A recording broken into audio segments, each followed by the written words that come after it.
నిన్న జరిగిన ఎన్నికలు చూస్తే ఎవ్వరికీ నమ్మకం లేదు, భయపడ్డారు. కానీ నాకు నమ్మకం ఉంది, విశ్వాసం ఉంది, ప్రజల మీద అపారమైన గౌరవం ఉంది. నేను ఒకే మాట చెప్పాను, ప్రజలు గెలవాలి, రాష్ట్రం నిలబడాలి, తెలుగువారు ప్రపంచంలో ఎక్కడున్నా వచ్చి మీ బాధ్యత మీరు నిర్వహించమని చెప్పాను. ఆ బాధ్యత వాళ్ళు నిర్వహించారు, వాళ్ళు నిలిచారు, ప్రజలు గెలిచారు, రాష్ట్రాలు నిలబెట్టారు. వాళ్ళని మేము గౌరవించాలి.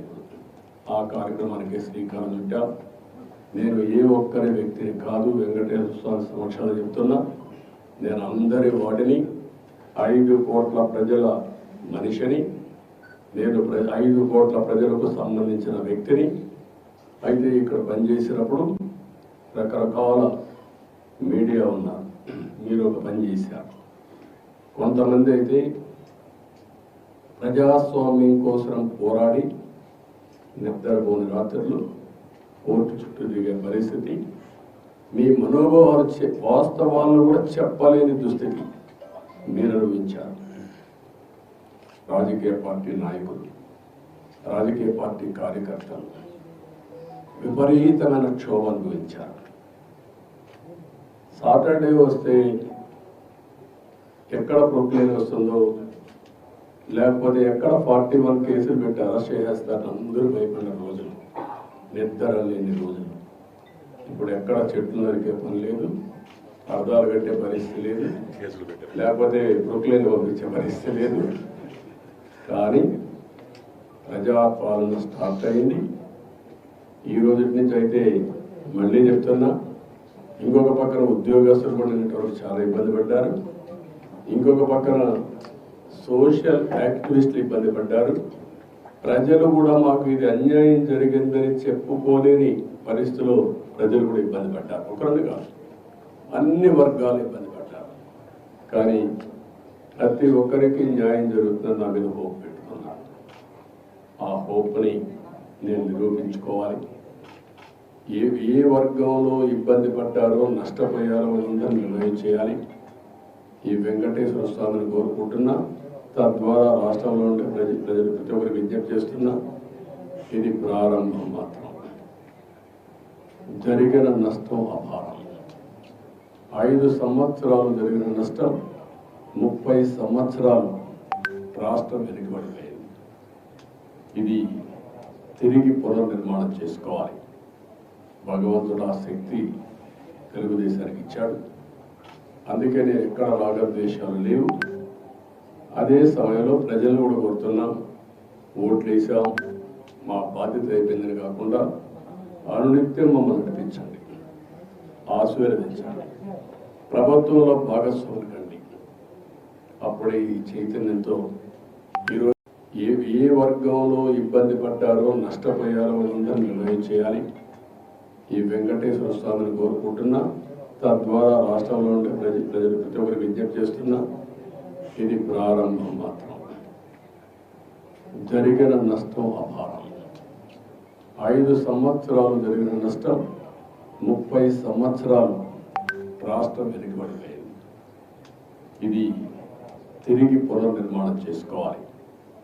భగవంతుడు ఆ శక్తి తెలుగుదేశానికి ఇచ్చాడు.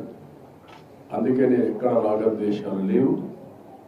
అదే సమయంలో ప్రజలు కూడా కోరుతున్నాం, ఓట్లు వేసాం, మా బాధ్యత అయిపోయిందని కాకుండా అనునిత్యం మమ్మల్ని నడిపించండి, ఆశీర్వదించండి, ప్రభుత్వంలో భాగస్వాములు కండి. అప్పుడే ఈ చైతన్యంతో ఈరోజు నాకు చాలాసార్లు మీకు చెప్పాను, 2047కి భారతదేశం ప్రపంచంలో నెంబర్ 1 ఆర్ నెంబర్ 2లో ఉంటుంది. అదే సమయంలో ప్రపంచంలోనే భారతీయులు నెంబర్ 1 స్థానంలో ఉంటారు. ఇప్పుడు వాళ్ళు ఉండేది గ్లోబల్ సిటిజన్స్.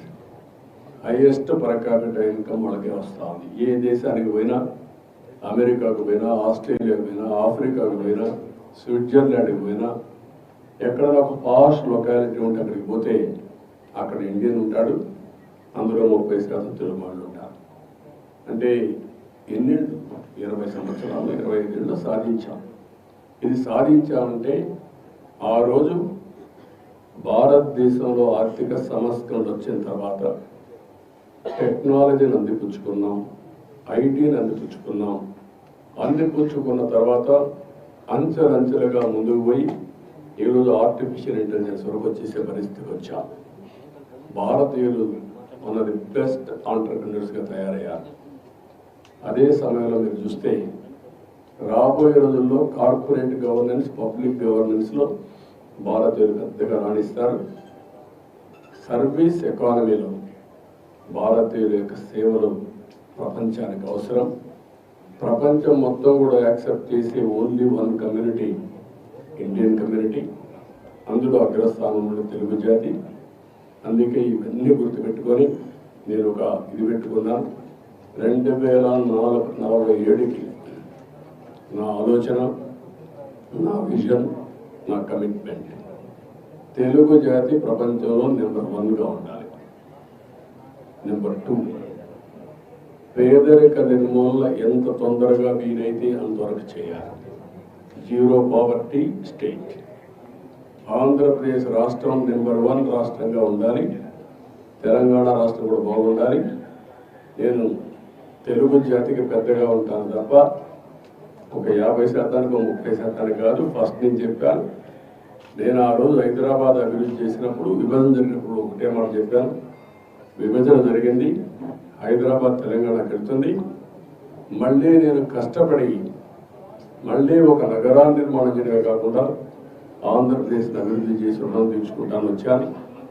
అదే స్ఫూర్తితో అమరావతి, పోలవరం ఈ 2 ప్రారంభించాను. కానీ దురదృష్టం 2 కూడా ఈరోజు పడకేసే పరిస్థితికి వచ్చాయి.